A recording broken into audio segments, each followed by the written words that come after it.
Welcome back to my YouTube channel.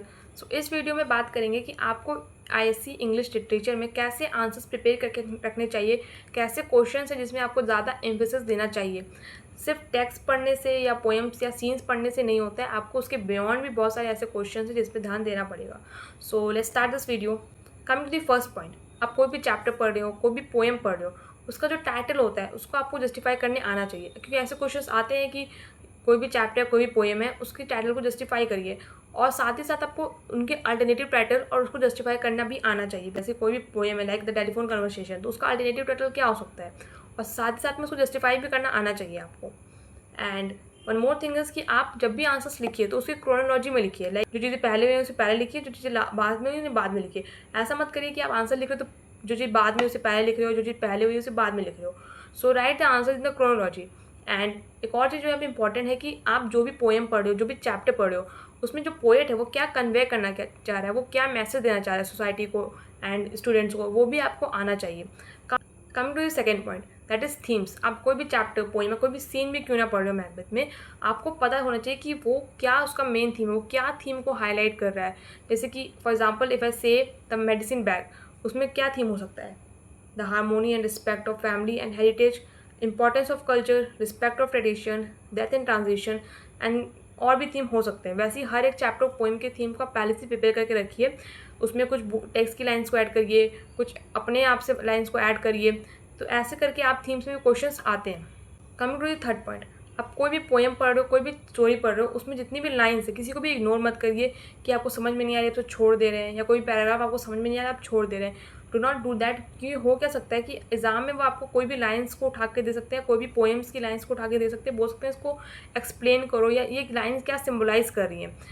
आपको analysis और meaning of each and every line आपको आना चाहिए। Coming to the fourth point, और ये बहुत इंपॉर्टेंट पॉइंट है कि आपको जो भी स्टोरीज है, पोएम्स में तो कम ही होते हैं बट स्टोरी में जितने भी कैरेक्टर्स है सबका कैरेक्टराइजेशन आना चाहिए। वो उस कैरेक्टर का क्या मोटिव है, उसकी क्या अच्छाइयाँ हैं, क्या बुराइयाँ हैं, और वो कैरेक्टर क्या रोल प्ले करता है वहाँ पे, आपको ये आना चाहिए हर एक कैरेक्टर्स के बारे में, चाहे वो मैकबेथ हो, स्टोरीज हो, you should know about it. और एक और इम्पॉर्टेंट चीज़ यहाँ पे ये है कि आपको कैरेक्टर के बीच में डिफ्रेंशिएशन भी आना चाहिए, specially when it comes to Macbeth, कि वो इस सीन में कैसा उसका कैरेक्टर था, फिर इस सीन में उसका कैरेक्टर कैसे चेंज हो गया, कैसे उसका कैरेक्टर डेवलप हो गया। या फिर आपको ऐसे क्वेश्चन भी पूछ सकते हैं on the basis of king की क्वालिटी। किंग की क्वालिटी के बेसिस पे वो आपको डिफ्रेंशिएट करने दे सकते हैं between Macbeth and king Edward, फिर बिटवीन मैकबेथ एंड मैलकॉम। आपको वो इसमें भी क्वेश्चन दे सकते हैं कि differentiate between Banquo and Macduff. ऐसे क्वेश्चन वो आपसे पूछ सकते हैं। Coming to the fifth point is the literary devices. See, पहले आप हर एक लिटरेरी डिवाइस में पढ़ लीजिए, और आपको उसमें कन्फ्यूजन लगे तो एग्जाम्पल से तो समझ लीजिए। क्योंकि एमसीक्यू में क्या होता है ना, वो कुछ लाइन्स दे देते हैं, बोलते हैं कि इसमें कौन सा लिटरेरी डिवाइसेस यूज़ हुआ है। जैसे कि आप सिमिली, मेटाफोर, पर्सोनिफिकेशन पढ़ते होंगे, उसके बियॉन्ड भी बहुत सारे हैं, oxymoron, juxtaposition, imagery and many more. तो आप सबके बारे में जान लीजिए।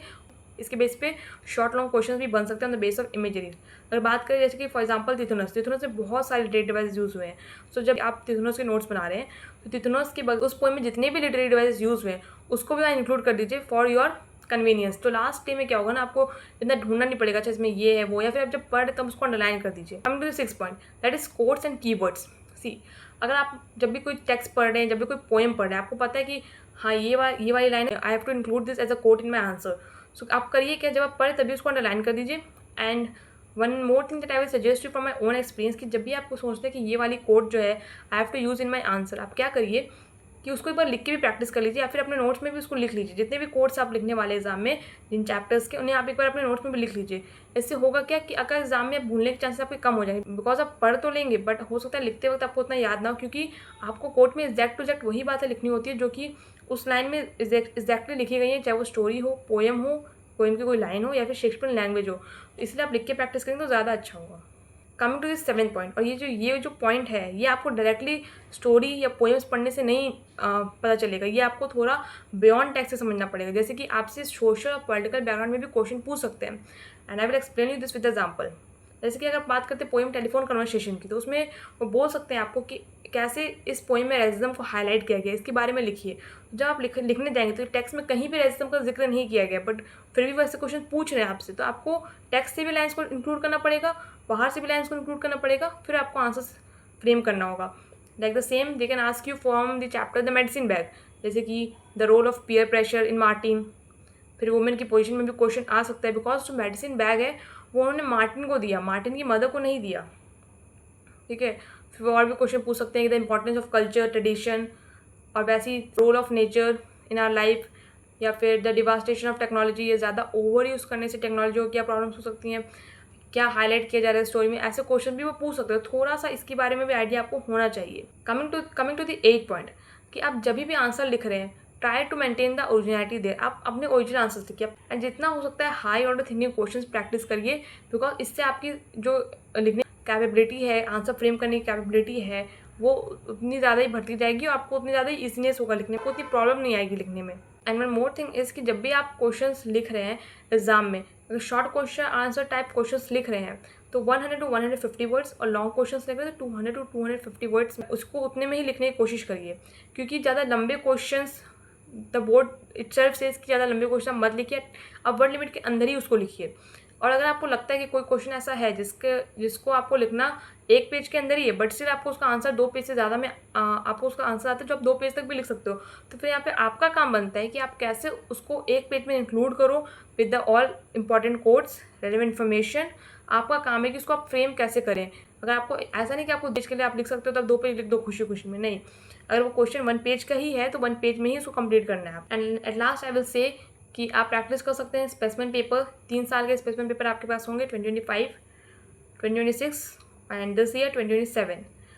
प्रीवियस ईयर क्वेश्चन पेपर आपके पास 2025 का होगा और 2026 का होगा, और कॉम्पिटेंसी फोकस क्वेश्चन भी आप प्रैक्टिस कर सकते हैं।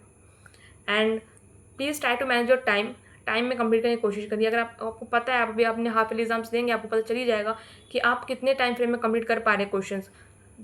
बी ऑनेस्ट, अगर आपको लग रहा है कि आप नहीं कंप्लीट कर पा रहे हैं उतने टाइम फ्रेम में, तो प्रैक्टिस करना स्टार्ट कर दीजिए। जैसे ही आप प्रैक्टिस करना स्टार्ट करेंगे धीरे धीरे आपको हैबिट हो जाएगी और आप उसको लिमिटेड टाइम फ्रेम में कंप्लीट कर पाएंगे। बिकॉज अगर आप पेपर रिचेक करोगे वापस, आपको पता चलेगा कि आपने बहुत सारी ऐसी मिस्टेक्स की थी जो बाद में सुधार पाओगे और आपके मार्क्स कटने से बचेंगे।